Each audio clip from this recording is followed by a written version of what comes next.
CPIM नेता राकेश सिंघा ने कांग्रेस सरकार द्वारा डी-नोटिफाई किए जा रहे संस्थानों को बंद करने का विरोध किया है और सरकार को 15 दिन समय देकर इन स्थानों को रिव्यू करके इन्हें फिर से खोलने के लिए पैरामीटर तय करने को कहा है। राकेश सिंघा ने शिमला में पत्रकार वार्ता कर कहा कि पिछले कुछ वर्षों से राजनीतिक लाभ के मकसद से सरकारों ने चुनावी वर्षों में बड़ी बड़ी घोषणाएं करने की प्रथा शुरू की है, जो लोकतंत्र के लिए ठीक नहीं है।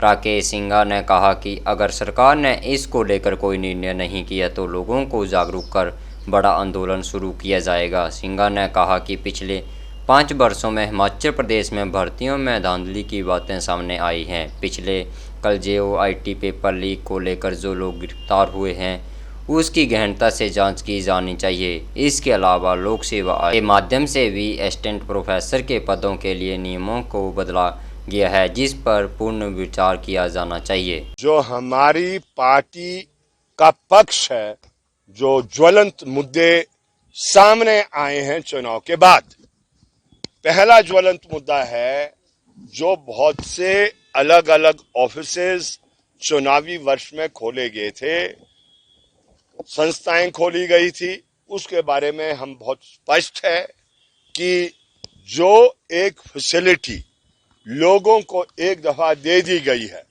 उसमें प्रावधान था नहीं था, वो बात की बात है। उसको प्रॉपर उसकी एग्जामिनेशन हो। ये ऐसा ही नहीं हो सकता है कि बगैर एग्जामिनेशन किए और बगैर जनता को साथ लिए हुए। ये इम्पोर्टेंट है कि जो भी आप कार्य करना चाहते हैं जनता का साथ होना चाहिए। इसलिए यथास्थिति पहले आप मेंटेन करें।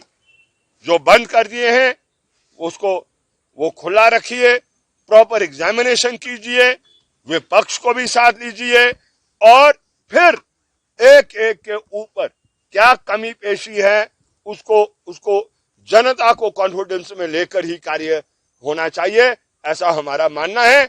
अगर पिछली सरकार ने नहीं किया ये दुर्भाग्य है, लेकिन जनता उसके लिए वो उनको सजा नहीं मिलनी चाहिए। इन कार्यों से जनता को सजा मिल रही है, ऐसा हमारा मानना है। एक बात है ये। दूसरी बात है जो भर्ती का जो ये गफला कल ये पब्लिक सर्विस कमीशन हमीरपुर का अंदर है, जो आपका JOIT जो 995 का कोड का जो प्रश्न आया है और जिसमें साफ पता लगा है कि वो पेपर बिक रहा था, तो उसके बारे में थरो छानबीन होनी चाहिए। और इससे पहले आपका पुलिस का अंदर हुआ है, लेकिन पुलिस में जो असली लोग हैं उनको नहीं पकड़ा गया। विश्वविद्यालय में समय समय पर शिकायत की गई और जिसकी एलिजिबिलिटी भी नहीं उसकी आपने भर्ती कर दी है, तो वहां भी होना चाहिए।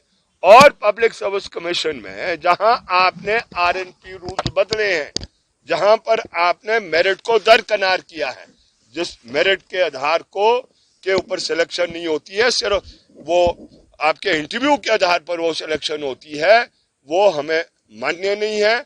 उसके RNP दोबारा आपको वो बनाने हैं जो पहले थे, जिसमें मेरिट को किया जाए।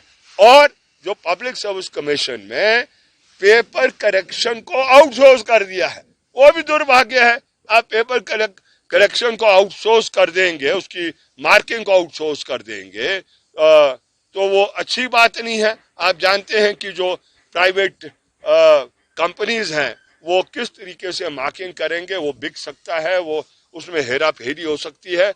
तो अगेन वो भी क्या कहते हैं, ठीक बात नहीं है। तो इस बात का भी हमने जिक्र किया है।